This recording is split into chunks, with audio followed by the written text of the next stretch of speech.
প্ৰত্যেক বছৰে ইছলাম ধৰ্মীয় লোকসকলৰ লগত একেলগে এনেকুৱা ইফতাৰটো অংশগ্ৰহণ কৰিছে। আজি প্ৰথম এই বছৰত ইছলাম ধৰ্মীয় লোকসকলৰ লগত একেলগে এই গোসাইগাঁৱত ইফতাৰ পাৰ্টি কৰিবলৈ পাই মই খুব ভাল লাগিছে।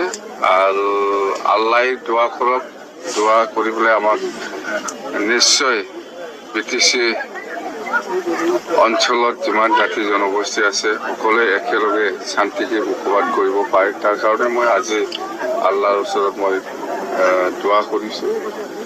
আৰু আমাৰ কিবাটো উদ্দেশ্যটো এইটোৱে যে আমি সকলো ধৰ্মীয় লোকসকলক আমি সমানে সন্মান কৰি আহিছোঁ।